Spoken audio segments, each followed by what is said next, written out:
Heavenly Father, we come to you today with humble hearts, seeking your guidance and wisdom as we begin this program. Lord, we ask that you would bless every person who has gathered here today, and that you would be present with us in a special way. We pray that this program would be a time of learning, growth, and fellowship for all of us. Help us to listen to one another with open hearts and open minds, and to support one another as we strive to serve you in all that we do. Please give us the strength and the courage to follow your will and to use the gifts and talents you have given us to make a positive difference in the world. We pray all of this in your holy name. Amen. Hello and good evening po sa ating lahat. Welcome to Education 104 webinar on social and emotional learning in education, brought to you by Scale Up Training and Development. So maraming salamat po for joining us tonight sa lahat. Maraming salamat po everyone. And of course, I welcome po yung mga participants natin na andito sa Zoom, and of course pati na rin yung mga participants natin na nasa Facebook live stream. So, tonight in this session, we will explore social and emotional learning. And malalaman din natin how educators can help students develop self-awareness, emotional regulation, empathy, and positive relationships inside the classroom, which are skills that are essential in building a supportive na learning environment and um, in promoting holistic student development. So before we begin, please be reminded of the following. First, please keep your microphones muted to minimize background noise. Second, use the chat box responsibly for your questions and comments. Third, let's respect our speaker and fellow participants at all times. Fourth, stay focused and engaged throughout the session. And lastly, if kaya naman po, please keep your cameras on to make our session more interactive. So, this webinar is actually pang-apat na namin siya na session in our education series. So, last time, we had Education 103 webinar on empowering teachers with effective time management techniques. So, napag-usapan doon ang mga strategies on how teachers can manage their time effectively to enhance, of course, ang productivity and pinaka-importante, to reduce stress and to create a balanced na teaching environment. So, tonight, we will focus on another important aspect of education, which is to support students not only academically but also emotionally and socially. So, our mentor for tonight is a graduate of BS Accounting Technology with a Master of Arts and Education, major in Educational Management. Previously served as an Administrative Assistant 2 at the Department of Education, South Cotabato, a licensed professional teacher, and is now a Teacher 2 at Tupi National High School. So, let us all welcome Mentor Mary Faith Sim. Ayan po ang mentor. You now have the virtual floor na po. Hello everyone! So, ayan. Kumusta naman po tayong lahat? Sana ay nasa mabuting kalagayan itong ating 32 participants ngayong araw. So, yun nga, sabi nga ni Miss Rain, today we will discuss about the social and emotional learning ng ating mga learners. So, ano kaya yung mga dapat nating malaman ngayon? So, ito na nga yung ika-apat, yung fourth na session natin for education series. Allow me to present my... Okay. Nakikita na po ba yung aking presentation Yes po. siya. Amen po. Okay, so yes, thank you. Thank you. So yeah, so our topic for tonight will be the social and emotional learning in education. So malalaman natin ngayon kung paano ba i-integrate yung social and emotional learning para sa success ng ating mga learners in the modern classroom. So yun nga no, maraming mga um iba't ibang uri na ng mga learners ang meron tayo ngayon. Marami na rin mga challenges yung nakikita natin at nagmamanifest sa mga classroom kasi nga meron din yung mga learners natin, merong mga individual differences and they also have their different experiences na nandoon sa kanilang bahay na minsan nadadala nila sa kanilang classroom and yun na manifest during the lesson or the teaching learning process yung mga experiences o um, yung mga emotions ng ating mga learners. So ngayon, we will be discussing we will understand, no, ito yung apat na objectives natin. We will understand today or tonight the social and emotional learning. And then we will also identify yung mga limang cell competency na meron. And then paano natin ito maa-apply ang social and emotional learning strategies no, sa ating classroom. And of course, we will connect this cell with the professional standard for teachers. So, yun yung ating gagawin. Yun yung goals natin para ngayong gabi.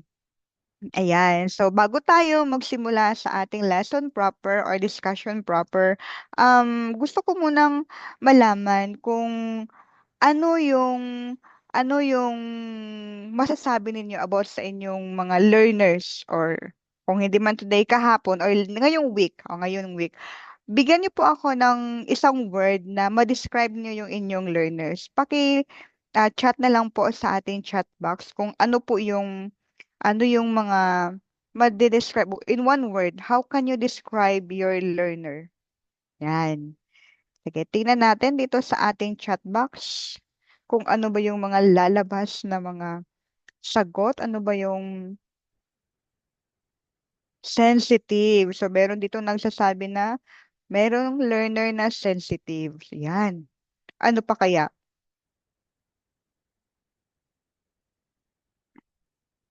Sige, tingnan natin. Merong learner na sensitive. What else? Fragile. So they are all unique. Yes. May learner na sensitive, fragile, unique. Ano pa? Bright. Okay. Meron din mga learners na bright. Merong unattentive. Yes, meron talaga. Merong gullible na mga learners. Yan. Ano pa? So yan, no? Meron na tayong ilang words na, no? 1, 2, 3, 4, 5. Ano pa kaya? Ano pa kaya yung mga learners? Meron ding mga learners na active, no? Yung mga galaw ng galaw. Hindi mo sila may mga magagalaw na mga learners natin, mga active na mga learners. Bakit kaya meron mga ganitong learners? Ano po, no? Not all learners are the same talaga. Magkakaiba silang lahat. Meron talaga silang mga innate na mga attitudes, na mga behaviors na kapag sasabihin mong si ganitong learner, yun na agad yung mararecall mo sa kanya na kanyang attitude or yun talaga yung kanyang magiging personality. Hindi. Yun talaga ang kanyang magiging personality. Ano pa po? Meron pa po ba tayong gustong idagdag?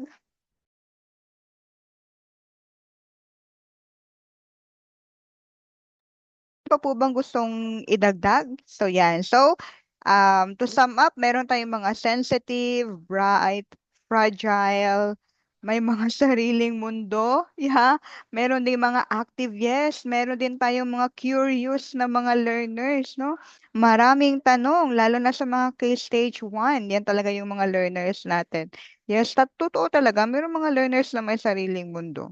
Minsan nga, meron akong isang learner na palipat-lipat siya ng section kasi Ayaw niya doon sa isang section na yun, so gusto niya doon na naman, kasi maingay raw, nilipat na naman siya doon sa iba na naman na section. Parang ilang lipat siya na mga classrooms ngayong taon.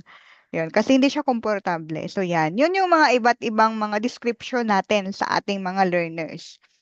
No? Yun yung mga learners natin, yun yung pagkakakilala natin sa ating mga learners. Magkakaiba talaga sila. Silang lahat ay magkakaiba.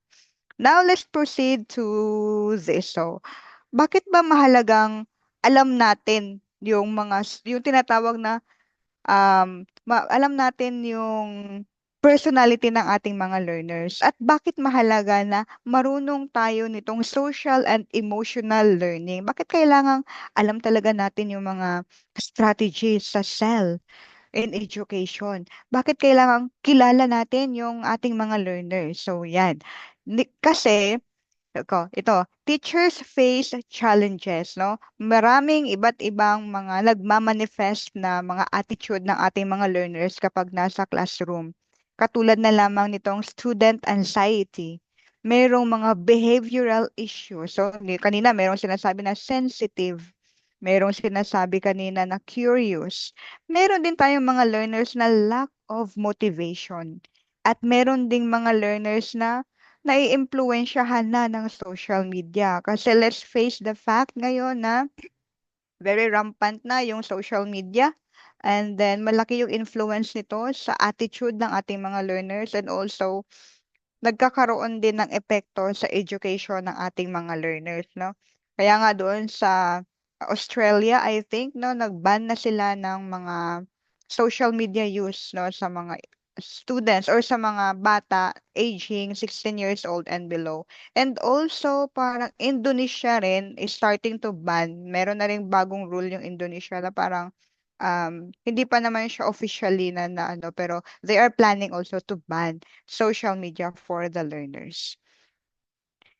So, yung tinatawag natin na social emotional learning, ito yung mga um, process of developing yung emotional awareness, yan yun. Um, Process of developing yung mga self-control ng ating mga learners, empathy, yung tinatawag natin na empathy, yung you're putting yourself to some other's shoe. Meron din mga relationship skills. And then yung pagbibigay ng or paggawa nila ng tama at responsableng mga desisyon. So, yun yung kaya mahalaga yung social emotional learning. Itong apat na ito, itong lima na ito ay isang epekto kapag mayroong emotional learning process, social emotional learning na process na mangyayari na nagaganap sa isang bata if properly na address yung kanilang mga emotions. Ito yung magiging um, ultimate goal, no? Magkakaroon sila ng emotional awareness, they have their self-control, merong empathy, magkakaroon ng relationship skills, no? Interpersonal relationship. At saka, most importantly, mayroong maganda at responsableng desisyon sa buhay. Kasi nga, sabi dito sa sabi dito sa meron akong tatlong research na nabasa na yung social media and then yung student SIT ay related, no? According dito, latest ito na study, 2025, published ito sa Frontiers in Psychology, an international um, organization, found that social media use negatively affect academic performance through a chain of effects involving the social anxiety and the fear of missing out. Ano yung tinatawag na fear of missing out? Ito yung ito yung term ngayon kasi ng mga kabataan, no, na fear FOMO. Yan yung FOMO na tinatawag nila. This study emphasized that a strong teacher-student relationship can moderate these effects, helping the learners manage anxiety and stay focused. So in this study, na meron palang epekto yung paggamit ng social media sa academic performance ng mga learners. Nagkakaroon sila ng social anxiety. Nali-left out sila. Feeling nila hindi na sila involved. May parang ganun. Feeling nila parang may mali sa kanila. Feeling nila hindi sila sinasali. Yun yung nagiging epekto ng social media sa ating mga learners. But then, nakalagay dito na mayroong role ang teacher. Kapag maganda yung teacher-student relationship, ang epekto pala ng social media ay mamamanage, no? It can help students manage anxiety and stay focused. So, isa yan sa mga roles natin bilang mga teachers. So, merong epekto yung ating teacher-student relationship. Kapag maganda yung epekto natin, we can help mitigate the anxiety of the learners, and then we can help them focus into their academic activities. Second study naman natin is, dito na tayo sa local, the Filipino learners and online learning stress. No? The research from the Technological University of the Philippines revealed that Filipino students experienced increased anxiety and reduced motivation during the pandemic due to excessive social media use and lack of structure in online learning environment. So ito naman, ang study na ito is nangyari ito during naman sa pandemic. Dahil nga wala tayo, hindi tayo pwedeng lumabas. Ang nangyayari is um, palagi na lang tayong nakascroll sa ating mga social media account, no? At dahil doon, nagkakaroon na ng mababang structure sa online learning environment, no? Nagti-TikTok na lang ang lahat, nagiging vlogger na lang yung mga learners natin. Example lang po yan. So, students reported feeling isolated, distracted, and emotionally overwhelmed, especially when academic expectations remained high. So, nagkakaroon siya ng negative effect sa ating mga learners kasi feeling nila, isolated sila, distracted, and then emotionally overwhelmed. No? And then, yun nga, especially kapag merong academic expectation na mataas masyado. The third research finding naman is the behavioral issues and the emotional well-being. No? It is a study in the Philippine e-journals explored how social media addiction and social anxiety affected tertiary students' happiness. So ito naman, para naman ito doon sa ating mga college. Findings showed that emotional distress often manifest as behavioral issues in the classroom, just like withdrawal, aggression, and of course, and also the defiance. So, yan yung ating tatlong mga research findings wherein meron pala talagang effect or merong direct na um, mayroong direct na ang tawag diyan involvement or yung yung emotions ng ating mga learners doon sa academic performance ng mga bata. So now, ano naman ang implication nito para sa mga teachers? So, the self strategies like emotional check-ins, gratitude practice, and mindfulness can help mitigate these challenges. So, anong mangyayari? Kapag yung mga teachers ay nakafocus on building trust and emotional safety. Lalo na sa mga key stage 1 na mga learners, ito talaga yung pinakaunang parang activity, no? Na ginagawa ng mga K-Stage 1 teachers.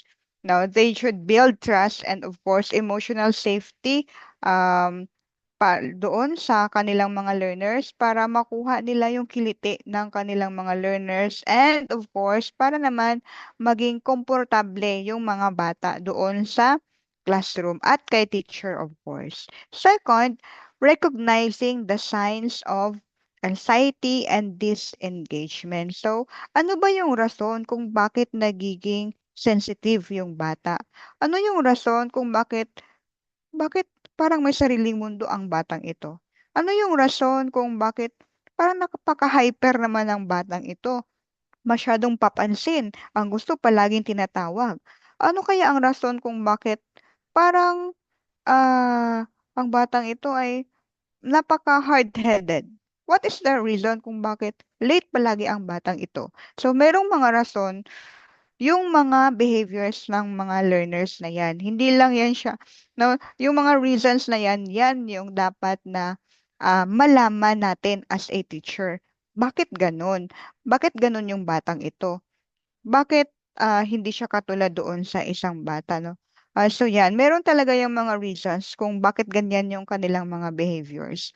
The fourth naman is creating routines that reduce digital overload. So, um, gagawa ng mga activities na upang yung mga learners natin na hindi masyadong magbababad sa social media. Kasi nga, yun nakita na sa mga research studies na meron epekto yung social media sa um, sa academic performance ng ating mga learners. So tayo as teachers, we need to evaluate, no, kung ano yung mga activities na pwede nating gagawin para ma-lessen yung time nila sa social media. And fourth, integrating the SEL into subject area to foster resilience. So dito na papasok yung integration ng SEL sa iba't ibang mga subject areas. Mamaya, malalaman natin kung ano yung mga tinatawag na ano yung iba't ibang mga strategy na pwede nating gagawin sa iba't ibang subject area. So yeah, have their self-autonomy. Yes, no? Isa rin yan sa mga goals ng SEL para magkaroon ng self-autonomy yung mga bata. Magkaroon sila ng independence. And then, yes, ang ibang mga bata ay easily get distracted and impatient. Totoo po yan, no? Lalo na, hindi ko alam kung bakit ganun. Baka kasi marami ng mga iba't ibang mga factors na or marami na silang mga activities, ganun ba? Ganun po ba kaya? Kaya distracted sila and then impatient sila. So yan, thank you po. Yes, yan. So, moving on, yeah, the importance of SEL. No, ano yung bakit mahalaga? Ito, kapag meron tayong kapag na-integrate yung cell sa ating mga klase, it can help improve the academic performance of our learner. No? Meron siyang positive na impact sa academic achievement ng mga bata. And then, of course, our learner can develop a better behavior. Magkakaroon siya ng positive na behavior. Yung palaging galit na bata, baka ngayon, kasi nga alam na niya kung paano niya i-control yung kanyang emotion, maybe ma-mitigate yung kanyang palaging galit na behavior. Yes, they can also have a stronger relationship sa kanilang mga kapwa na mga estudyante, relationship sa mga adults, and of course, relationship din, no? And of course, the intrapersonal relationship. And yung pinakamahalaga sa lahat is magkakaroon ng better na mental health. Kasi medyo nauuso na ngayon yung, alam niyo naman siguro yung mga balibalita na about sa mga kabataan natin na nag-a-attempt talaga. And then maybe because merong mga problems, merong mga um, merong mga experiences or merong mga problema na hindi siya na-address properly. So, isa yan sa mga, kaya nga dapat kilalanin natin yung ating mga learners kasi baka kailangan na niya ng kamay na tutulong sa kanya kasi hindi natin alam kung ano yung iniisip ng mga batang yan. And in the Philippine context naman po, maraming mga bata na, yun nga, kasi nga merong mga bata na may mga problema, no? And then this may result to mental health problems, yan. Kaya nagkakaroon na rin sila ng mga kaya siguro palaging late kasi nga meron mga family problems, they have financial stress, meron din possibility of bullying in school or maybe outside of the school, and of course yung social pressure na tinatawag. Um, Yan, isa-isahin natin ito. A study in year 2023 at Metro Manila found that family history and lack of social support were major predictors of depression and anxiety among senior high school learners. So yan, 2023 yan na study. So students from household with unstable relationships or absent caregivers were more likely to show signs of emotional distress and disengagement in school. Yan. Based po yan sa study na nakita pala na kapag walang adult na nagsusupervise sa learners, nagkakaroon ng emotional problem and then this will also lead to disengagement in school which will result to poor academic achievement. So yan yung isang cause ng or yan yung isang result ng mga family problem. Next naman ay yung financial stress. No? Many learners reported difficulty in buying school supplies, um, paying for transportations, even in having meals, which may contribute to absenteeism and low motivations. Yes, lalo na sa mga public schools, this is very rampant, no? Yung school supplies, kaya yan. Kasi medyo ano pa. Transportation, it could also possibly, transportation, it can also be, pwede rin mahanapan ng paraan. Pero yung sa meals, yan, kapag kain na, medyo medyo malaking issue na po 'yan kapag sinasabi nating meals na ang problema. Pero yun nga, merong mga ginagawang intervention yung mga schools ngayon na kung saan ay nagbibigay ng mga food, may mga feeding program yung mga schools para sa mga learners natin na yung mga selected learners, lalo na yung mga medyo mababa yung kanilang mga um, kilos. Yan. Yan. So, yun nga, kapag mayroong mga ganong problema, it can contribute to absenteeism and very low or low motivation.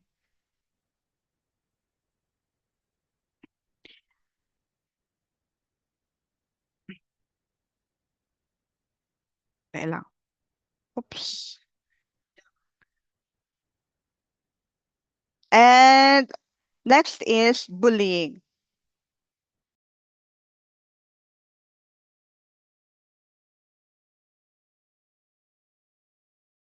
Is bullying. A national series of studies, ito based naman ito sa EDCOM 2, yung Educational Committee, which revealed that bullying remains widespread in Philippine schools. So whether it is verbal, physical, or cyber bullying, no, kung ano yung mga possible yun. So present yun sa mga schools. Next naman is the victims of bullying often experience anxiety, nagkakaroon ng withdrawal, and merong mga academic decline, bumaba yung um, grades. And schools with weak intervention policies see higher rates of repeated incidents. So yan, ito yung masakit na katotohanan na merong hindi pa masyadong polished yung mga um, policy ng mga paaralan regarding bullying. One time, merong learner na nag-transfer sa isang school and then according to the previous teachers on sa previous school, that learner was um, an honor student, very active, and then masayahing bata daw yung batang yon. And then, upon entering into, yun nga, nag-transfer sa bagong school, and parang nag-suffer ng bullying, no? Um, I think that was verbal bullying with the classmates, yung mga classmates ata nang bubuli sa kanya. And then which resulted to transferring, going back to the previous school.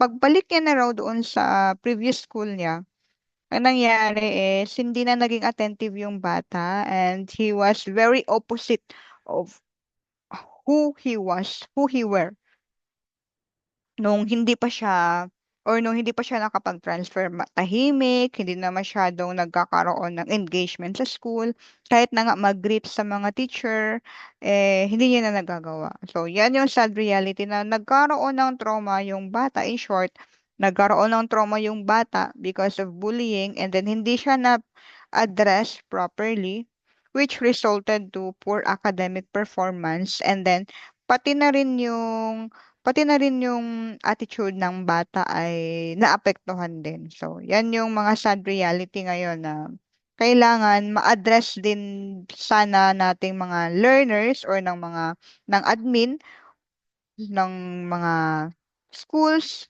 para naman hindi na magkaroon ng dagdag pa na andyan, biktima ng bullying yung ating mga learners. Next naman ay yung tinatawag natin na social pressure. Social pressure, wait. So, merong mga social pressure. So, students face intense pressure from peer expectations, social media comparison, and academic competition. So, yun, pumasok na naman si social media kasi marami na silang nakikita. Kaedad nila, and then ganito, ganyan. Siyempre, yung iba kasi ang pinapakita sa social media yung mga magaganda. Ngayon, itong isang learner, nakita niya, ay, bakit siya ganito? Bakit ako ganito? Meron ng mga pagkukumpara na nangyayari.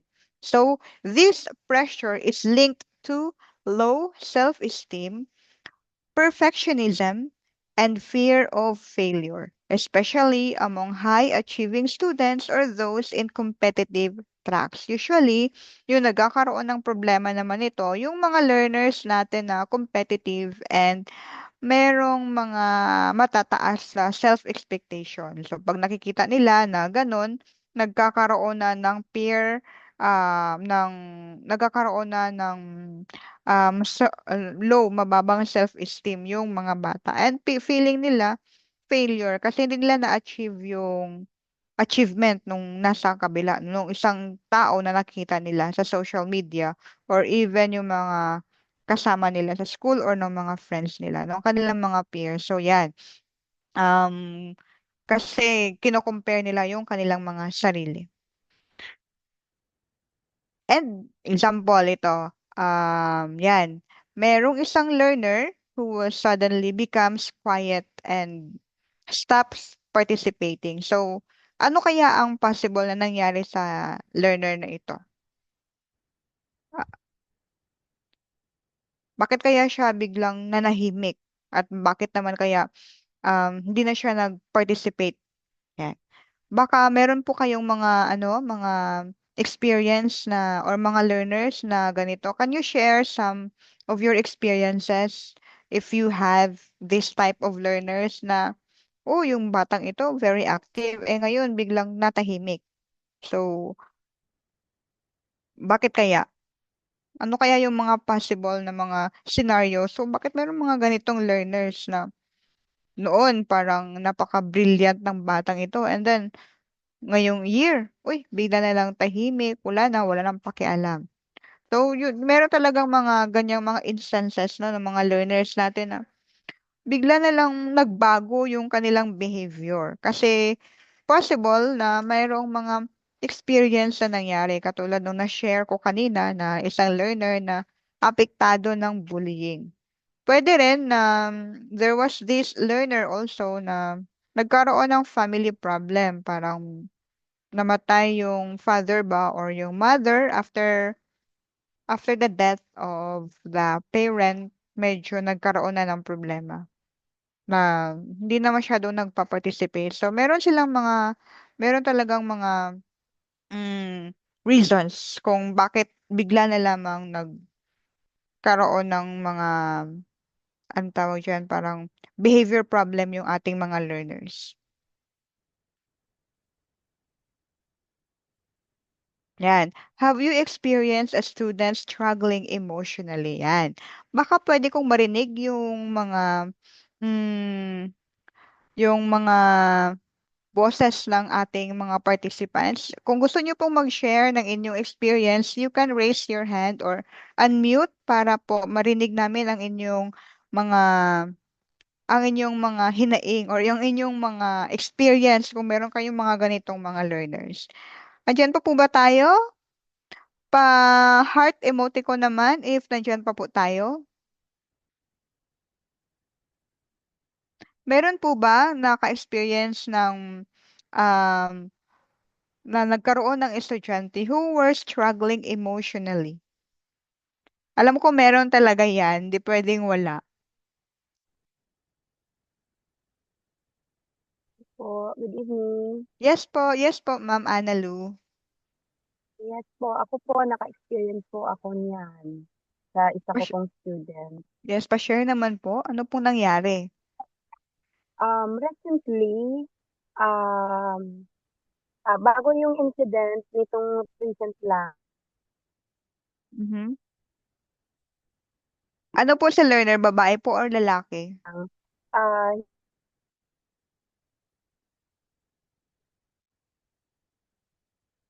he is so motivated talaga to talaga niya is family problem. Mhm. So, from every month talaga parang may incident or cases na nangyayari sa within the house and then nadadala niya diyan sa class.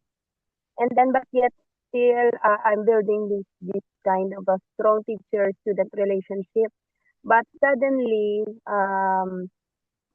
recently,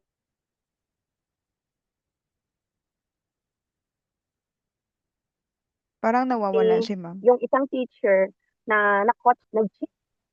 Sorry. Nandiyan na po ba? Yes po. So, recently, yung isang teacher na caught in the action na nag-cheat, kinuha niya yung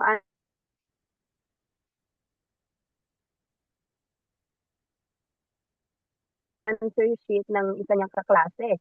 Ayun,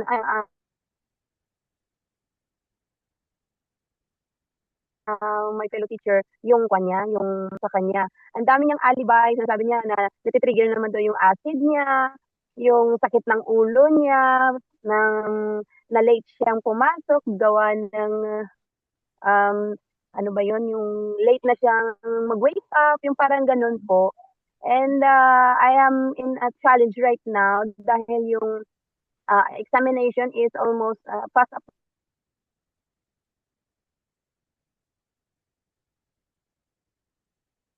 approaching na po. We only have 3 weeks na lang. So, Mhm. parang gano'n, ano pa ang puwede ko kayang gawin just to address this or to, help him in struggling this kind of, emotional, uh,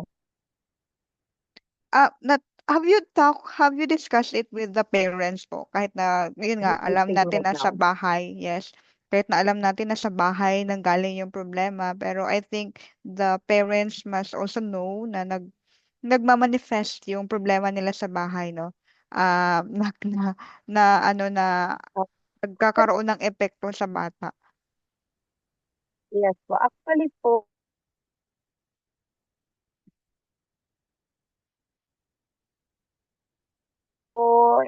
he's broken. He's living with yung grandmother na where he lives, yun din yung nag-cause. And then recently, he went to his tita. And yun po, nasa tita po siya ngayon, nag-stay. Yun. And actually, this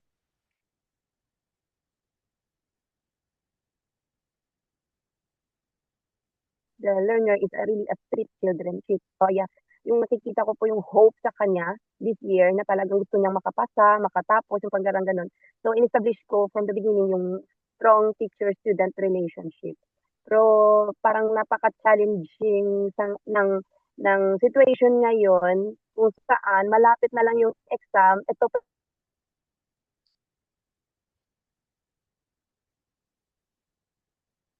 yung mga hindrances na naging hinder sa I am really into finding ways na ma-win talaga siya muli. Uh, just to attend the class. Parang ganun po. Ang swerte naman po ng learner, ma'am, no? Kasi hindi po kayo nag-give up sa kanya. So, yan yung, maybe you can have that as parang motivation sa kanya na, no, na ako nga, hindi ako nag-give up sa'yo. So, sana ikaw gawin mo rin yung role mo or yung, yun nga, gawin mo hindi ka rin sana mag-give up para sa pag-aaral mo. So, yan, napakalaking bagay yung strong teacher-student relationship kasi minsan meron tayong mga learners na tayong mga teachers lang ang kanilang pinapakinggan and then tayo rin yung sinusunod nila and then tayo rin yung parang nagiging second parent na talaga nila. Katulad nung sitwasyon nung student or yung nung learner ni Ma'am Analu na nga, galing sa broken family and then hindi mo naman maibabalik yan ng ganun-ganun na lang. So, the best way to do is we will just guide our learners sa mga pinagdadaanan nila para naman um, ma-overcome nila yung ganitong stage ng kanilang mga buhay kasi hindi rin madali yung pinagdadaanan ng mga bata na yan. Meron silang mga mabibigat na mga challenges, personal challenges na pinagdadaanan. So, good thing na merong teacher katulad ni Ma'am Ana Luna tumutulong sa mga ganong uri ng mga learners na they really needed not just a not just a student teacher kind of relationship pero kumbaga pang pamilya na naturing sa kanila. So I think that already a big win po ma'am para sa part ninyo and that is already a big help doon sa bata na hindi siya mag-give up sa pag-aaral. And then that is also a good strategy na kung saan ay may encourage yung ating learner na to continue their studies and then i-remind natin sila na this too shall pass, no?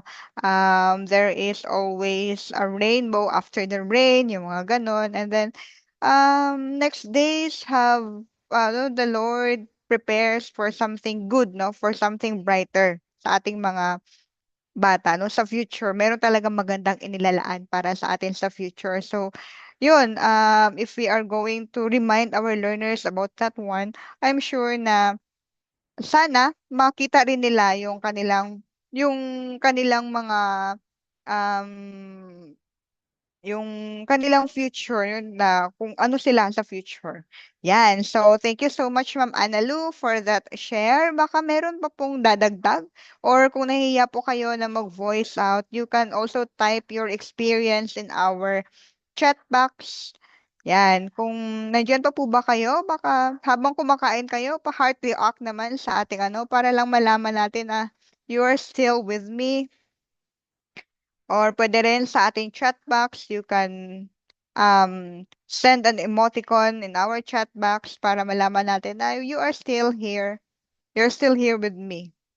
And happy eating sa mga kumakain. Yan, wow, thank you so much for the purple heart. Yan. So, yun nga, no? Merong mga learners, kasi nga, our learners are all different. We have they are diverse individuals. And also, as they have diverse, as they are all coming from different culture, meron din silang mga iba't ibang mga experiences sa buhay. So, yung role natin bilang mga teachers, hindi lamang tuturuan, hindi lamang hanggang doon sa um, theories, no? Hindi lamang hanggang doon sa kumbaga cognitive na hindi lamang doon sa teaching learning na parang tuturuan lang sila ng mga basic sa klase. But then our role also is to build learners who are resilient and who will be or who will have a responsible or who can provide a responsible decision in the future. No? Yan. So, tapos na tayo sa ating part 1. Now, we will move on to our part 2. Our part 2 is social emotional learning pa rin in education. Pero, paano ba natin ito may integrate, no? Paano ito may integrate sa ating PPST or the Philippine Professional Standards for Teachers? Kasi tayo, tayong mga teachers, we are guided with the PPST. Itong PPST, mayroon po itong 7 domains. No? It has 7 domains which represents the different areas of the teacher competency. So, meron po yung parang module, yung PPST na yan. I don't know if meron po kayong copy. Yung mga domains po na yon ay kasali doon yung 7 content which are the content knowledge, the learning environment, ikatatlo yung diversity of learners, ikaapat yung curriculum planning, ikalima assessment, and then ika-anim yung community linkages, and of course, seventh is yung professional development. Now, paano naman ito naging related sa ating social and emotional learning in education? The cell helps the teachers meet the PPST expectations or the PPST expectations for the holistic learner development. So, hindi lamang para sa academic achievement, hindi lamang para magkaroon tayo ng mga matatalinong mga bata, kundi upang magkaroon tayo ng holistic na learner development, no? Hindi lamang matalino, kundi yun nga sabi na hindi lamang sa salita at sa gawa, no? Yan, holistic learner. So parang we will mold them as yung buong buo, hindi lamang academically. Now, dito sa 5 domains na ito, mayroong sa 7 domains na ito, mayroong 5 domains na mai-integrate itong ating cell. Unang-una, itong sa PPST Domain 2, which is the learning environment. Now, paano ma-integrate ang learning environment or paano ma-integrate ang ang cell sa learning environment? The teachers will create a safe and supportive classroom. Kaya nga, kanina, unang-una talaga, dapat nakaka-build tayo ng trust at safety sa ating mga learners. So that our learners can engage in an open discussion with us. Katulad nung kay Ma'am Annalou kanina, meron tayong learner nagkaroon ng problema. So because na-build ni Ma'am yung tinatawag natin na trust at saka safety. Merong safe na teacher-student relationship. Nagkaroon ng trust yung bata sa kanya. So kaya na-open up rin nung bata yung kanyang side, yung kanyang or yung root ng kanyang problema. With that, nalaman natin na ay mayroon pa, naintindihan natin lalo yung sitwasyon ng bata kasi alam na natin yung background, alam natin yung history kung bakit nagkaroon ng ganong behavior yung ating learner.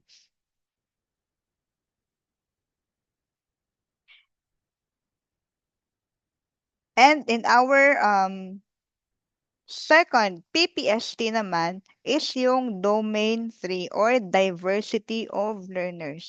Katulad nga ng sabi ko kanina, our learners are diverse individuals with different backgrounds. And because they have different backgrounds, they also have different needs. Merong iba't ibang pangangailangan yung ating mga learners. So, ano-ano naman yung mga needs ng ating learners? So, they have different emotional needs. Hindi pwede na yung needs ng isang learner, yun din yung needs ng another learner. Pwede na yung needs niya baka maaari itong ma-complement ng needs ng ibang mga learners natin. And of course, our learners also have different backgrounds. Magkakaiba yung kanilang pinanggagalingan, magkakaiba yung kanilang mga experiences. Kaya nga, dapat maging sensitive tayong mga teachers sa mga needs, no? Or doon sa mga of how we react to the attitudes of our learners. Kasi merong ibang learners na pwede mo silang i-baby. Meron ding ibang mga learners na hindi pwede sa kanila yung ganong uri or ganong strategy ng na yung ganong strategy. So, yan. So, teachers must be sensitive to these differences. And in the curriculum and planning,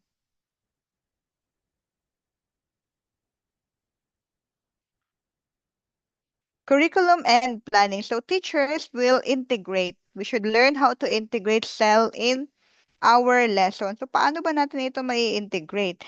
Mamaya, meron akong ibibigay na mga simple or na mga example ways of integrating the cell into our lesson. So meron ditong parang may na-prepare ako na dalawa or tatlong ways kung paano natin ito ma-integrate sa ating lesson.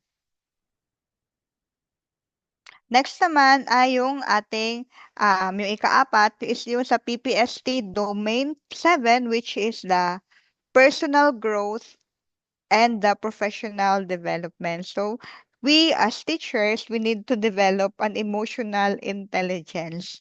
Kasi this can help us, it can help us build them to be a better individual by helping our learners um, develop emotional ano rin 'no, yung emotional learning. Kasi kung tayo mismo na mga teachers hindi natin alam kung paano i-regulate yung ating emotions, paano pa tayo makakatulong sa ating mga learners. So, kaya nga one way upang ma-build natin yung ating emotional intelligence, we sometimes read books, join different seminars, and then also most importantly, kailangan alam natin kung paano ito ipuput into action.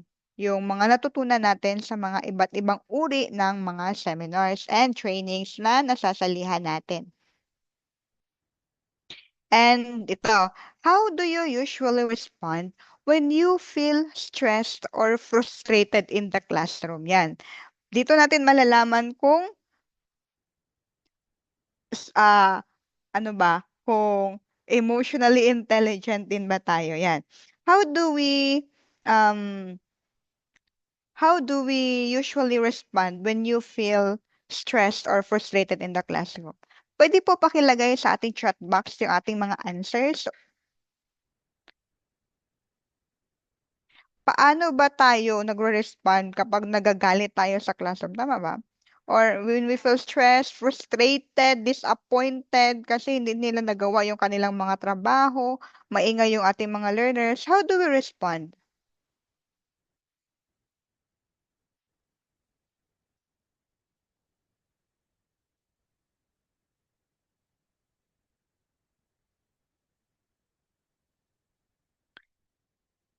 Let's check on the chat box. Paano po? Paano, meron po ba kayong mga ginagawa kapag frustrated tayo? Kapag medyo um, yes po, in all aspect. Yes po, ma'am. Yan. Paano po ba natin, ano yung ginagawa natin kapag frustrated tayo or stressed tayo sa classroom? How do we respond to our learners if we are like disappointed sa mga pinanggagawa nila? Bakit walang naglalagay sa chat box? Take a short break po muna and then assess the situation and find ways to solve the situation. Yes po, yes. Yan. Take a short break, yan. And then, wag agad-agad na magagalit, no? And then we will assess the situation. Pause, mag-reflect ng mga 5 seconds, and then find ways to solve the solution. Yes, that's perfect, ma'am. Ivory. Another, I try to pause first. Yan. Tahimik muna tayo, ano, kapag example, masyadong maingay na yung mga learners, tahimik tayo. After that one, mga count ka, mga 1 to 5. I'm sure merong isang learner dyan na makaka-sense ng pinanggagawa ng mga classmates nila and then siya na rin yung mag-a-address or siya na yung mag-ano doon sa mga classmates. Ano pa, patiently guide them to observe and follow classroom rules. Breathe in, yan. Wow, napakabait naman ng ating mga teachers ngayon dito. patiently guide them, no? Kahit na masyadong maingay, nako, patiently guide pa rin. So observe and follow classroom rules. Breathe in, yan. Inhale, exhale muna si teacher. Kasi kailangan ipakita rin natin sa kanila na tayo mismo bilang mga teachers, we also develop that social, emotional, ano yan, skills, no? Meron tayong ganong skills. So, I usually stay calm, according to Ma'am Jesolita. I approach the student and then ask what's happening. Yan. So, maybe ito naman na sitwasyon is to a particular learners. Baka merong grupo na medyo maingay. Yan. So, yun yung ginagawa ni ma'am. No? Kalma lang muna and then ano nangyari dito? Oh, yan. Tama. And then let them explain. Mas na-handle po kasi ng maayos if kalmado. Yes, totoo po yan, Ma'am Ereline. Yan. Yes po, no? Kapag kalma lang tayo, wag yung bigla na lang magagalit. We can handle and we can manage the classroom properly. Kapag yun yung ating mga atake. Oh, tahimik-tahimik lang muna. And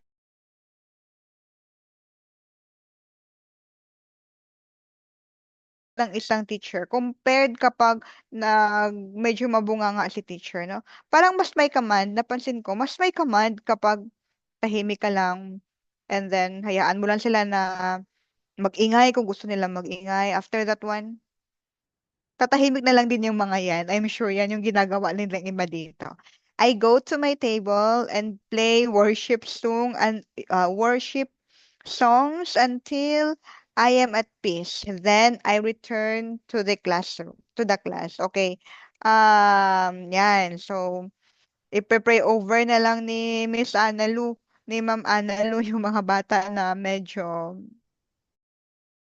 and then para naman po parang ganun din, no? Yung sabi ng ibang mga participants kanina na pause for a while and then kapag medyo na-regulate na yung situation, go back to the class and then open up or discuss the behavior to them para hindi po mababurn out. Yes po, ma'am. Kasi kapag palagi ka pa example na frustrate na tayo, plus, dadagdagan pa natin ng galit, nakaka-burn out po talaga. Medyo masakit sa heart, masakit sa ulo, and then, no, parang mabigat sa loob kapag yun yung mga mangyayari. Disregard all feelings at all cost. Yes po, hindi magandang madamay ang students mo sa current na mga feelings mo. Sa bagay, tama po yan, Sir Lawrence, no? um, Hindi maganda rin na ipakita natin sa mga learners natin na ah, naggalit tayo kasi na-frustrate tayo. So, yun. Maybe tama yung sabi ninyo na we should pause for a while and then assess natin yung situation. And after that one, we should also address. Yun yung pinakamahalaga. We should address the behavior of our learners. In that way, para malaman naman nila na mali yung ginagawa nila. And then if they know that they did something wrong, we will correct them at hindi na mangyayari ulit yung ganong uri din na behavior. But then sometimes those types of behaviors usually repeat. Pero yun talaga yung process of learning. Kapag mangyayari na naman ulit, and then we will do the same thing through recurrence of those behavior and then how we address those types of behavior, I'm sure our learners can really learn from it naman. Meron talagang ibang mga learners dyan na matututunan talaga nila yung mga ginagawa natin para sa kanila. So yan. So we have already shared the different ways on how we are going to respond to the different behaviors of our learners. So now we will proceed to our part 3, which is the cell competency. No? Meron ako ditong na-prepare na 5 core competency ng social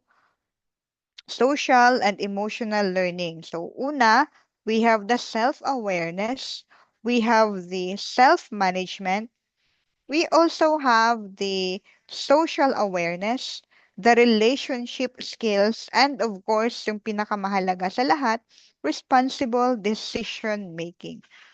Yan. Una, yung tinatawag natin na the self-awareness. So, ano yung self-awareness? No? The learners can recognize their emotions and their strength. Alam nila yung kanilang mga emotion, galit, yan. 'Di ba minsan kapag may mga check-in tayo yan, example activity, emotion check-in. Yan, kaya meron ako ditong ginawang parang graphics na iba't ibang mga types of emotions. So ano yung mga nandyan na emotions? Ano po ba yung mga emotions na ito? Ano yan? So yan si Joy, si Happy. Ayun, Joy, yun na nga, Happy. Merong sad face, merong angry, and then meron tayong na-surprise. So yan yung mga different emotions ng ating learners. So pwede na in the beginning of the class, so you ask your learners, how are you feeling today? How was your day? Or kapag first period in the morning, how are you, what's your experience kahapon? Yun, pwede nating tanungin yung ating mga learners. So, makaka-receive ka ng iba't ibang mga uri ah, ng mga responses. How about you po, sa ating mga sa ating mga participants, can you type your emotions at this very moment? Ano yung mga emotions na meron kayo at this very moment? Mas maganda siguro kapag lalagyan natin, we will use some tawag dyan, emoticon para ma-describe niyo ang inyong mga learners. So, tingnan natin kung ano yung mga emotions ng ating mga participants ngayong araw. Kindly, wow, ano po meaning nito kapag yung happy and then parang mayroong halo? Pwede po palagay, anong meaning kapag happy and then mayroong halo? Blessed? Parang ganon, blessed. Ay, feeling blessed. Yan, tama. Feeling blessed. Bakit kaya feeling blessed si Ma'am Rohan? Siguro naka-receive si Ma'am ng it's payday. O yan, happy. Si Sir Lawrence is happy. Yan. Ano pa kaya ang mga emotions na mayroon tayo ngayon? What about sa ating Facebook Live? Tingnan natin kung mayroon din. Ano yung mga emotions ng ating um, tingnan natin yung mga emotions ng mga nasa Facebook Live ngayong araw. Yan, very happy. Yan, happy din. So, maraming happy ngayon. Happy kasi 3 weeks na lang? Or happy kasi mayroong executive order, ano yun, 114 po ba yun? Yung kahapon na executive order, yung 4-day work week. So, yan, meron tayong mga viewers sa ating Facebook Live. Yan. Palagay naman po ng inyong mga emotions. Yan. So, happy, happy with heart. Ano pa?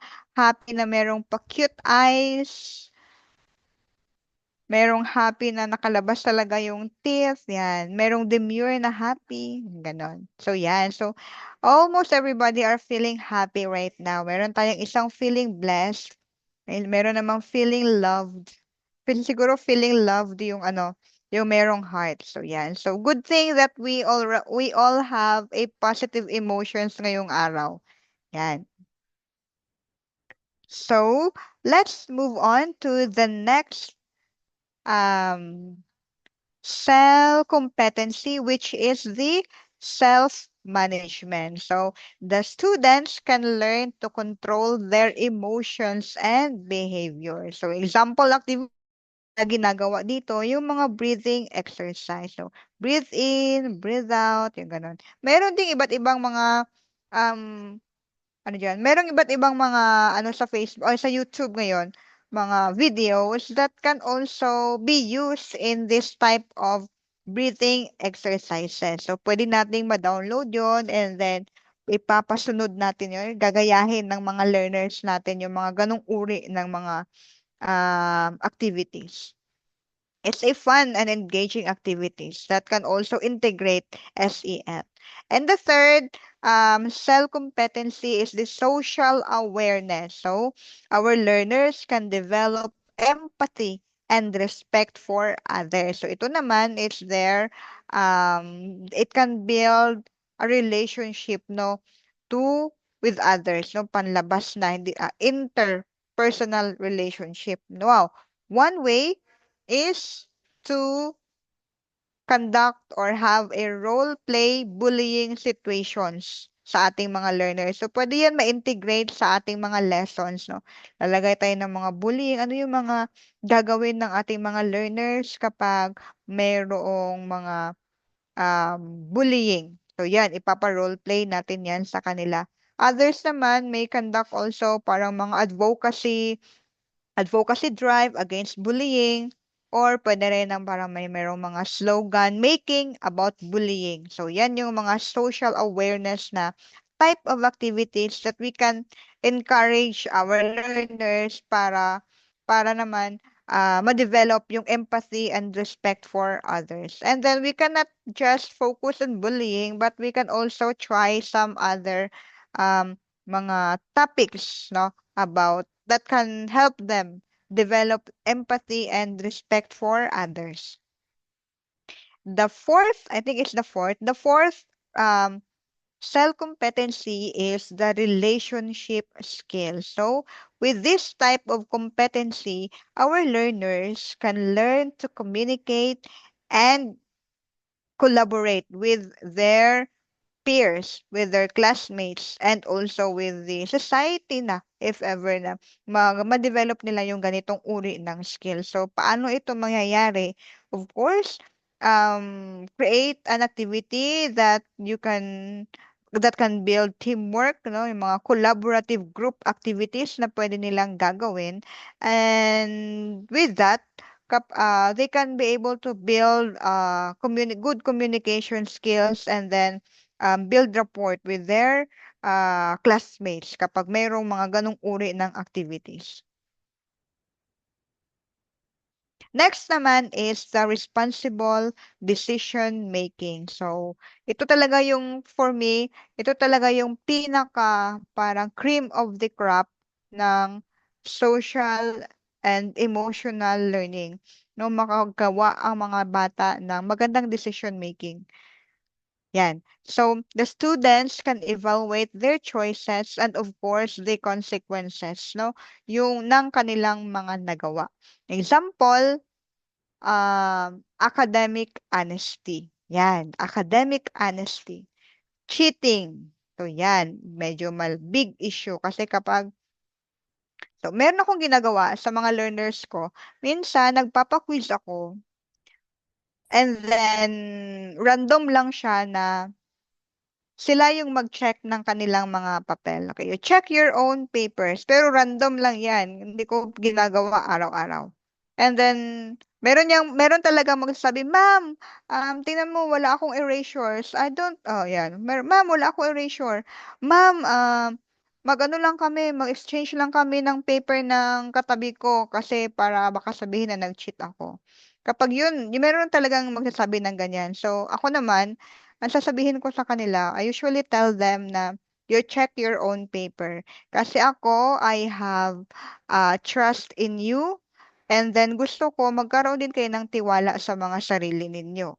So, with that, big words from me, so they can realize na ako nga merong tiwala sa kanila. So, dapat sila may tiwala din sa kanila. Ay, may tiwala din sa sarili nila na hindi sila cheat during the corrections. And then,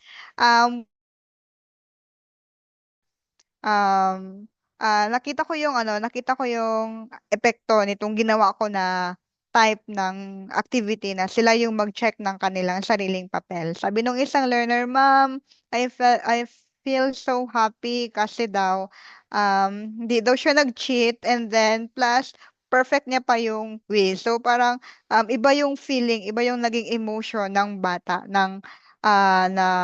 sila yung nag-check ng sarili nilang papel. And then, hindi rin sila na-attempt na palitan yung kanilang mga answers. So, iba yung achievement ng mga bata. Iba yung magkakaroon sila ng tiwala sa sarili kapag ginagawa rin natin ito sa kanila. And then, one way also na gusto ko na sila yung mag-check ng mga papel nila para malaman nila kung bakit sila mali, saan sila nagkamali, and then ma-explain further kasi para ma-recall nila yung mga tamang mga answers no in the next na mga assessment. So yan. So with that parang positive naman yung naging epekto sa mga bata kahit na when they check their own papers. So yung dito naman na example, academic honesty. So yan, kailangan nating um, ma-emphasize sa ating mga learners na hindi talaga maganda yung nag-cheat, no? Minsan, merong mga learners na natitempt na mag-cheat because also of pressures, no? Lalo na kapag their family are expecting higher from them. Yan. So, I think we should maybe during the PTA meetings, no, kapag ma-meet natin yung mga parents ng ating learners, we should also emphasize of the that part na sana yung mga parents wag nilang i-pressure masyado yung kanilang anak na dapat walang ganitong grades, dapat ganito talaga ang mga average, dapat with high honors talaga. Kasi minsan natitempt yung ating mga learners na mag-cheat because of that type of culture that the parents build into their learners or into their tawag dyan, kids. So, hindi ko lang alam kung meron ba dito na naka-experience ng mga ganong uri ng mga parents, pero based on my experience, meron akong naririnig na mga ganon. So, sana tayo, yung magawa lang talaga natin ng mga teachers is we need to emphasize it during the PTA meetings ng mga ganong uri no ng mga reminders for our teachers or for our parents. Yan. So, meron tayo ditong quick poll. Which self-skill do your students struggle with the most? So, saan kaya dito yung feeling ninyo um, nagkakaroon ng challenge or merong struggle yung ating mga learners? Sa self-awareness ba? Self-management ba? Social awareness ba? Or sa relationship skills ba? Saan kaya dito? Kung based lang po sa mga observations ninyo, parang merong hindi nasali. Social aware, self-management, yan. Yun, responsible decision making. Relationship skills po, okay. So, paano niyo po nasabi, ma'am, na merong struggle, merong problema yung bata with regards to relationship skill? Ano pa po yun sa iba? Pwede po pa-add ng a little bit of information kung bakit yun nasabi na meron silang, nagsa-struggle sila with regards to that type of self-competency. Okay, so we have viewers from Zamboanga del Norte. Hello po. Yan. It's from the Facebook Live. Yan. So, merong mga relationship skills yung ating mga learners. Sa akin naman, hindi ko masyadong tingnan natin. Maybe self-management. Meron mga learners na nagkakaproblema talaga sa kanila. Bigla na lang magagalit. Yan. Yung ating mga kabataan ngayon. But then, they are still young and we can help them correct that type of attitude with the guide of teachers like us. So, yan, alam na natin kung paano natin sila matutulungan.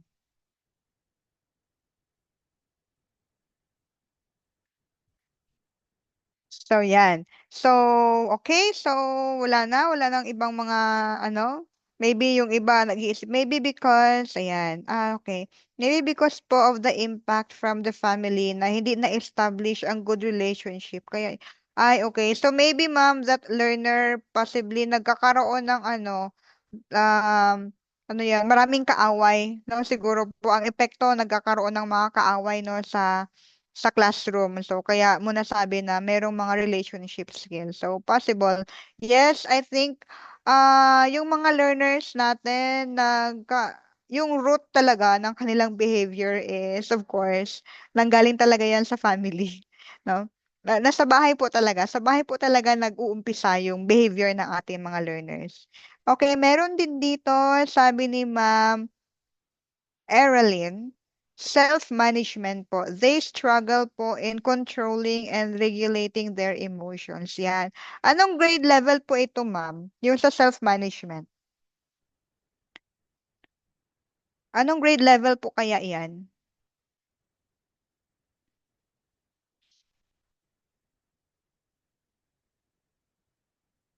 Anong grade level po kaya yung merong nagproblema pa sa self-management? Dito kay Ma'am Analu, probably nasa ano ito ma'am, no? Baka nasa high school yun sa'yo, yung learner mo. Okay, primary. So meron din mga primary na mga learners na nagkakaroon ng problema yan, self-management. Pero yan usually talaga din, yung kapag primary, hindi pa masyado kasing matured yung emotions ng mga bata. Kaya nagkakaroon ng self-management problem. O, bigla na lang magagalit, yan. Pero, well, we need to also guide our learners para matulungan natin sila na makontrol yung kanilang mga emotions.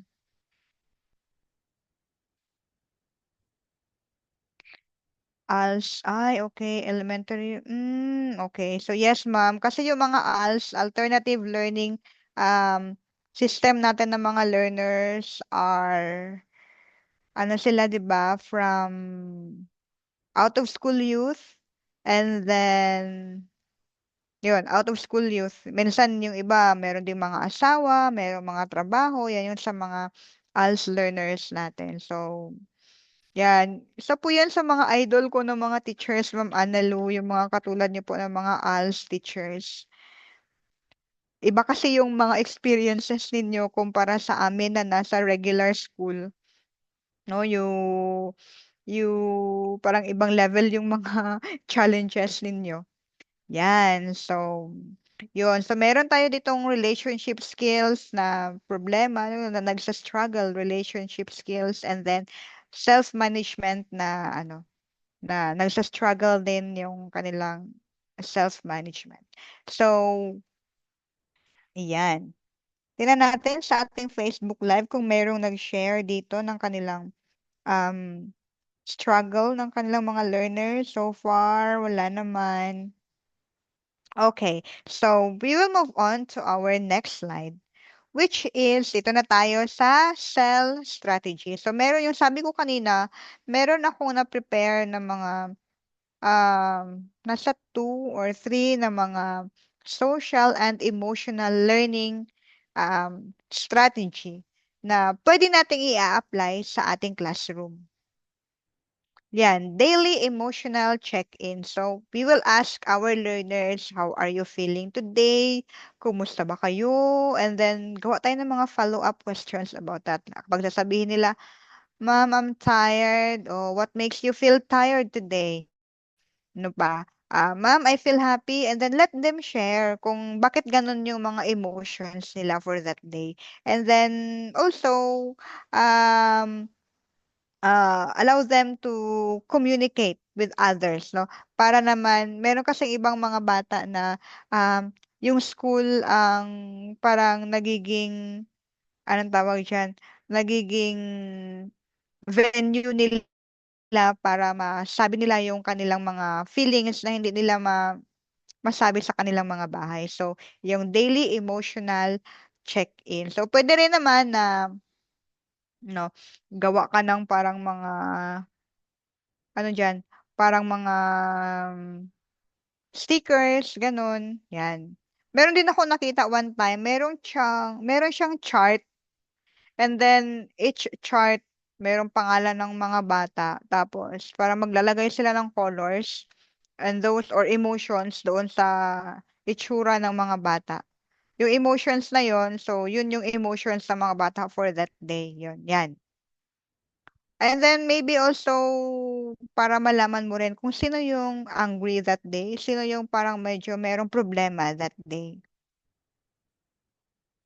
Next naman, the Cell Strategy 2, Reflection Journal. So, students or the learners will write about their feelings and their experiences. Bigyan mo sila ng topic and then allow them to write anything that they wanted to write about the said topic. Yan. Kapag ganyan, malalabas ng mga bata or ang kanilang mga emotions, and then if you can be able to and then you will assess, no, as a teacher, babasahin natin 'yan, and then dun mo rin mas makikilala yung mga learners mo.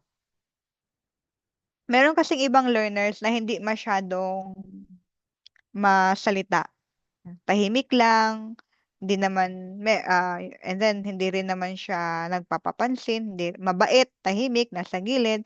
But then those type of learners baka mas ma-express niya yung kanyang emotions through writing. So yan, kaya maganda na mayroong mga reflection journals yung ating mga learners. Kahit na once in a week lang na maglagay sila doon ng kanilang mga journal. So that is a good strategy para um, ma-assess natin yung kanilang mga emotions. And then, for us to know them better. So, we have cell strategy number 3, gratitude practice. So, students share something they appreciate. Yan, parang pwede itong gawin na by pair. Yan. What makes, bigyan sila ng parang topic, yan. And then, allow them to appreciate the things that happen to them or kung ano yung yung mga um, pwede nilang ma-share sa kanilang mga pair, sa kanilang mga partners, no? Para lang ma ma-reveal kung what are the things that makes them feel happy today or what are they thankful for. Yan. Yan yung mga gratitude practice. And then cell number 4, the circle time. So the learners discuss classroom issues openly. Yan. So allow them to discuss mga topics in a matured way, and then allow them to react and establish a healthy exchange of opinions. And then 5, yan, yung strategy natin, the mindfulness moments. Yan. Short breathing or relaxation exercises. So, pwede mo yung gawin mga 5 minutes na mga breathing exercise or 3 to 5 minutes na mga relaxation exercise. So, para naman ma-regulate yung kanilang mga emotions. So, mayroong mga learners na medyo masyadong active. Let's allow them to have a short breathing exercise para naman medyo ma-tame yung kanilang pagiging active. Yan. Ito naman yung mga example ways para ma-integrate natin sa subjects or sa curriculum or sa lesson yung SEL na tinatawag. So una, for English, students write about a time they helped someone. So pwede din yan doon sa gratitude practice. So yan yung cell number 3, gratitude practice. So bigyan mo sila ng topic. So, write about a time they helped someone. Yan. Malalaman mo dyan kung ano yung mga pangyayaring yun. And then, the students can be able to reflect also. Another example is kapag sa social studies, sa Araling Panlipunan, discuss helping others in the community. Yan. Ito, meron ako dito example na baka maglalagay sila dyan. Nag-join ako sa tree planting activity ng aming paaralan, or I joined the advocacy for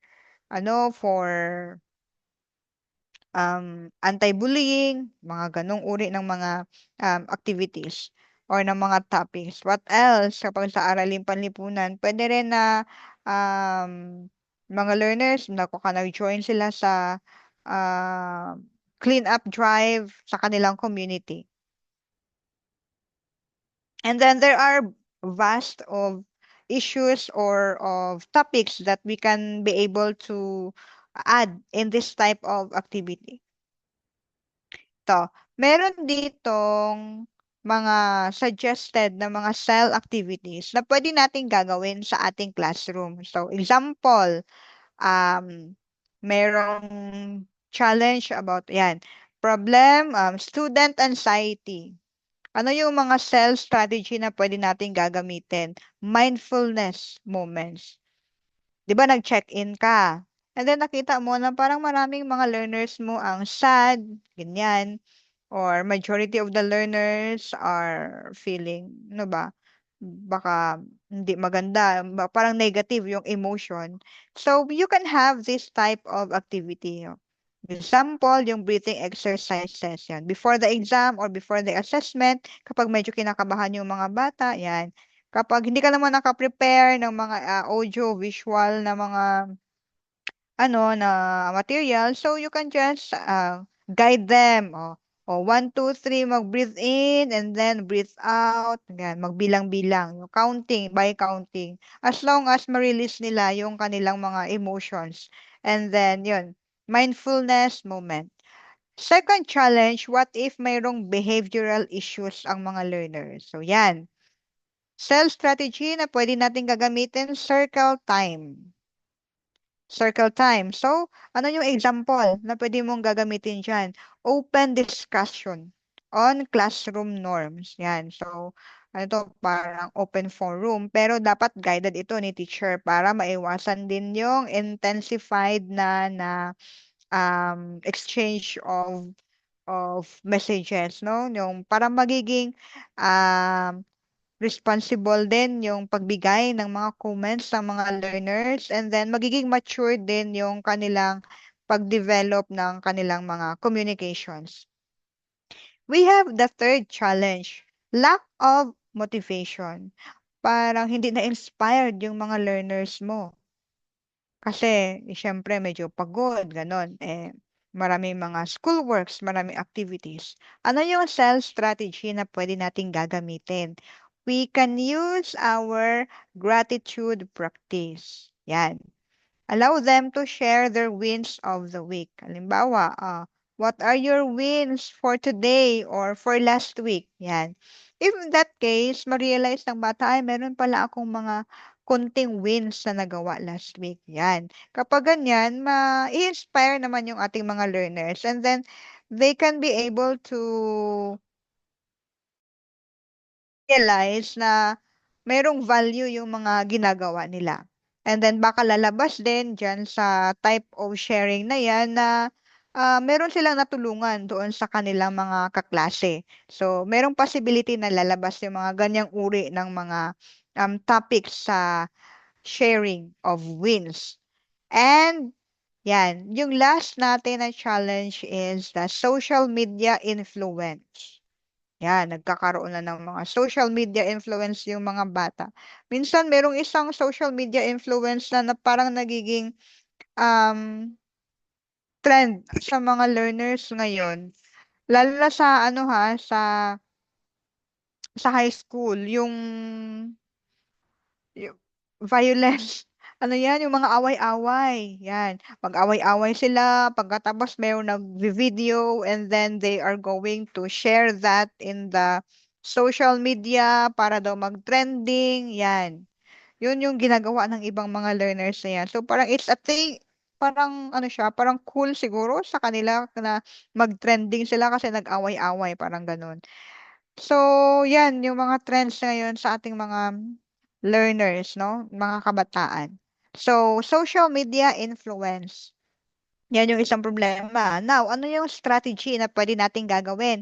Paggagawa natin sila ng mga reflection journals. So, example, writing about online experiences and emotions. Kapag magpapagawa po tayo ng journal, mas maganda na mayroong mga guide questions or parang mga guide statements na para alam ng mga learners kung saan sila mag-uumpisa sa kanilang journal. Meron kasing mga bata minsan na hindi magaling magsulat, no? Hindi nila alam kung ano ang gagawin. And then, if they are guided with certain mga statement or merong mga guide questions, I'm sure na marami silang makikwento sa atin through that reflection journals. So, yan yung mga, kung gusto nyo screenshot, you can do that one para naman um, pwede ninyong i-adapt during your classes, yung mga ganyang uri po ng ating mga activities, no? Yan, yung maganda dito yung ano, yung pwede madaling gawin yung mindfulness moments. So we can do that every day, yung mindfulness moments na mga yan. Ma-practice na natin yung integration ng cell sa ating teaching learning process. And then ito, gusto ko rin idagdag yung ano, yung gratitude practice. Yan. Sharing of wins, 'di ba? I'm sure na magi-enjoy yung mga learners natin kapag i-share nila yung mga magandang nangyari sa kanila ngayong week or last week. I-share nila sa kanilang mga classmates yung mga wins nila for the week. Yan. So, next naman is, yan, cell for classroom management. So, instead of punishing them, katulad kanina, di ba, what are you going to do if frustrated ka or na-stress ka doon sa sa klase mo? So, yun nga, nag-come up, no, sa inyong mga, based sa inyong mga experience, you just pause for a while, um, assess the situation, and address the misbehavior. So, yan yung pwede natin gagawin.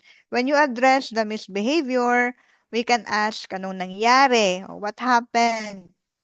Anong nangyari? So, anong na-feel mo? Ah, masaya ka ba na sinuntok mo yung classmate mo? Parang ganon. So, ano ang gagawin natin ngayon? Kasi nasaktan mo yung isa mong kaklase. So, yan. Yan yung mga simple na mga ah, questions na pwede nating itanong sa ating mga learners. So, with that type of mga simple na mga questions, they can also reflect kung tama ba yung ginawa nila, ano ba dapat pala ang gagawin, and yung sinasabi natin kanina na responsible decision making, no? Dapat alam nila kung ano yung magiging consequences ng kanilang ginagawa. So, yan. So, meron akong challenge, no, sa lahat po ng mga nakapanood ng ating um, session ngayong araw dito, yung mga participants natin. Do you design a simple cell activity and then ilagay mo yung mga cell competency na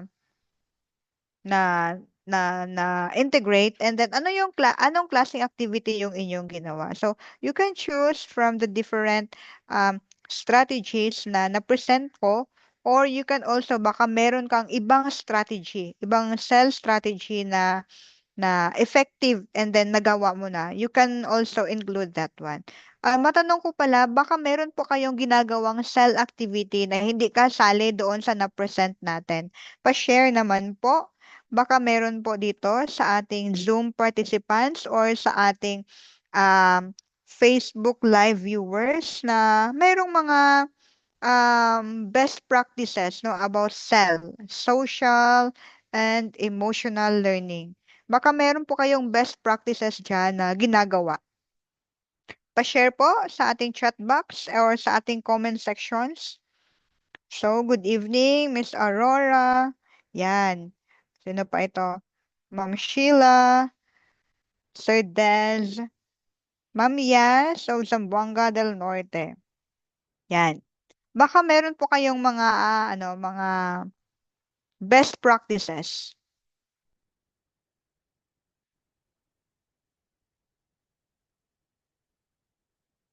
So, yun, ito yung challenge ha, again, participants, na sana um, we can be able to, anong tawag dyan,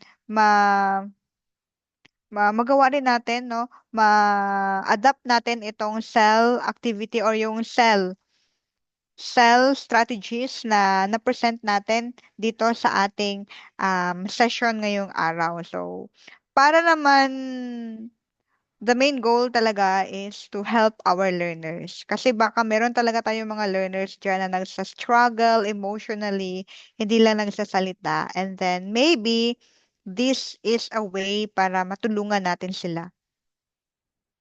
Usually kasi yung mga learners natin na mayroong problema, they don't share too much. Yan. So, tayo, medyo malaki yung role natin kasi tayo yung kasama nila sa paaralan araw-araw. So, dapat maka-establish tayo ng connection with our learners, and then mas maganda kapag ma-assess na natin sila, and then ma-detect natin kung meron tayong mga learners na medyo kailangan ng intervention, and then para ma-save din po natin yung ating mga learners. So, yan. So, reflection. So, what self-practice will you start using on Monday? Yan. Sige, ito na lang. What self-practice are you using? Will you start using on Monday? Saan po ba doon ang gusto ninyong subukan by Monday? O Monday na agad. Yan. Sige, or next week, o kahit napatapos na yung klase, mag-exam na tayo mga 2 or 3 weeks from now. Let's try to kahit papaano integrate this type of learning or this type of lessons into our topic. So, ano po kaya doon yung mga gusto ninyong subukan na i-practice? Relationship skills. So, yan. So, i-try po yung relationship skill. So, anong strategy po ninyo, Sir Lawrence, para ma mapakita yung relationship skills na yon? Ano kaya ang strategy ni Sir Lawrence, no? Meron pa po bang iba na gustong mag-share ng kanilang self-practice, no? Self-practice na i-start by Monday or by next week. O meron pa tayong 2 weeks na ma-integrate natin yan sa ating mga lesson. Ako, I will try to do yung gratitude.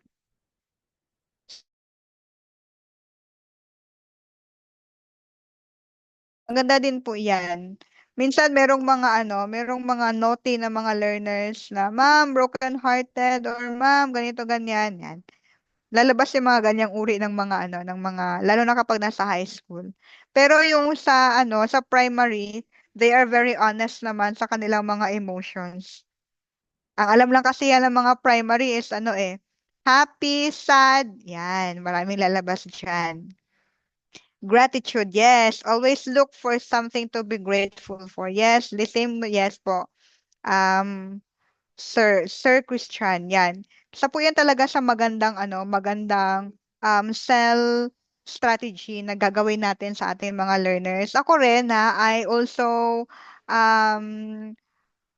I also want encourage everyone na sana kung wala pa kayong maisip, you try the gratitude practice po. Kasi para magkaroon ng positive naman na integration yung cell doon sa ating Maganda po talaga yung yan din yung susubukan ko ngayong week, no? What are you thankful for? Kahit na sa inyo po personally, you can put that in your Facebook, yan tawag diyan, parang post in your Facebook post. So every day you try to create a post, what are you thankful for? Para kayo mismo na practice ninyo, and then madali na lang din na ma-integrate natin yan sa ating mga lessons.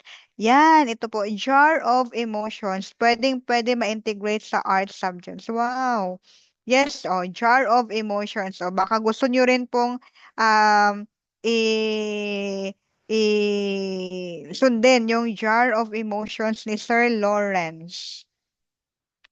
Art subject. So, yan, no? So, maraming mga iba't ibang paraan na ma-integrate natin yung cell sa ating mga klase. So, yan. So, since malapit na po tayong matapos, so ito po yung mga takeaway natin para sa session ngayong araw. Social and emotional learning helps learners manage emotions, build relationships, and yung ultimate goal talaga is make responsible decisions, no, in life.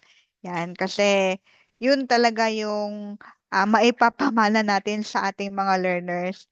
Bahala na hirap sila sa mga theories na tinuturo natin sa kanila academically.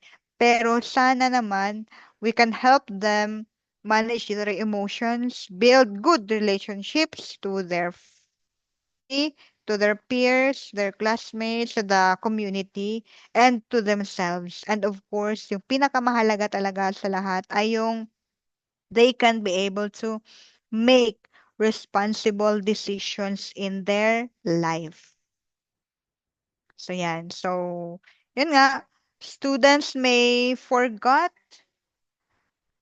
what we taught to them, but they will never forget who, how we made them feel. So, yung mga learners na yan, sila yung nabigyan natin ng parang light sa madilim. Na lalo na yung mga pinagdadaanan kasi para talaga sa kanila ito eh. Ano, students may forget what you taught, but they will never forget how you made them feel. So, yan yung goal natin para sa ating mga kabataan. So, I hope um, meron po kayong mga takeaways din para sa session na ito. And then, sana po ay kahit pa paano ma magawa rin natin yung mga iba't ibang mga strategies na pakita natin ngayong araw. And sana po ay nakatulong din yon para ma-integrate natin yung cell sa ating mga lessons, no? And so yan, so this is your mentor Faith saying thank you so much for your active participations and baka meron pong mga tanong na gusto nyong itanong, you can put that in our chat box or sa ating comment sections para sa mga Facebook viewers natin.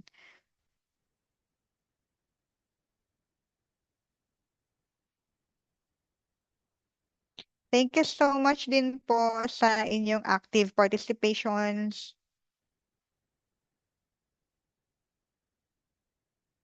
I will never forget also, no, yung mga na-share ninyo dito sa session natin for today.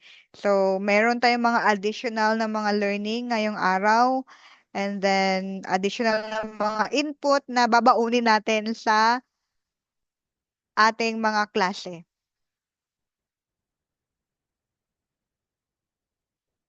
I will stop my... Yan.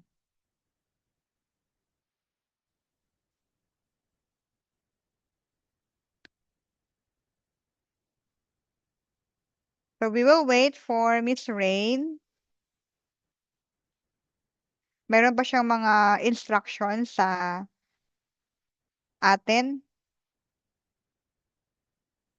Hello po. Yes, meron po. So, thank you, Mentor Faith po for the discussion tonight. And then, oh, of course, thank you din po sa mga participants na very participative or cooperative din ngayon. So, we will proceed na po sa ating open forum. So, if you have any questions or any clarifications or baka may gusto pang idagdag, kindly type them po sa chat box and then Mentor will be happy to answer as many as possible. So, while waiting po kami sa mga questions or inputs, um, please don't forget to fill out our attendance sheet. So, you may scan the QR code that is shown on screen or pwede nyo din po i-click yung link na isi-send ko po sa chat box. So, ayan. Ayan na, na-send na po. Are there any questions? So if wala na po, then kindly heart react na lang po or send ang heart emoji po sa chat box. Para po alam po namin na klaro na po and there are no more questions na po. Ayan, may 6, 7 na may questions daw po. Sige po, ma'am or Miss Maria, ano po yung question? Pwede nyo na po i-chat. Diretso. With regards to that po, ang remaining po na hours is i-email po yan sa inyo. Actually, I answered po yung message ko po dito sa Zoom. I-email po yan.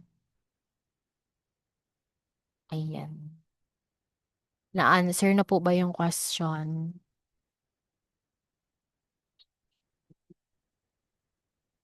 Okay. Thank you. So, I think, sige po, pwede na po idiretso lang po ng send yung question.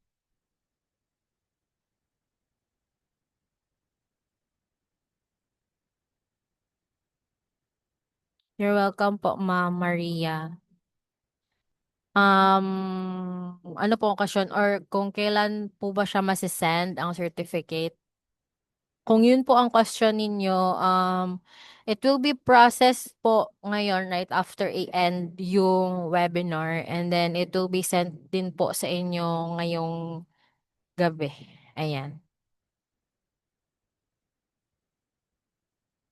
Okay, you're welcome. Okay, last call. Are there any more questions before we end? I think wala na. I think wala na, no? So, we would also like to invite po everyone for our upcoming webinars po for this month, which is March. So, actually, pangalawang webinar na ito for this month. So, there are many pa na remaining. So, if ever you are interested into any of these topics, you may visit our Facebook page, Scale Up Training and Development Services, para po makita po ninyo doon yung registration form. So, ayan. And for more updates, announcements, and future learning opportunities, please don't forget to follow us on our social media pages. Meron po kaming Facebook, Instagram, and YouTube. Just search for Scale Up Training and Development. And that concludes Education 104 webinar on social and emotional learning and education. Once again, thank you so much for joining us tonight. Stay safe. See you in our next webinar. And remember, we are your Scale Up partner. Good night, everyone.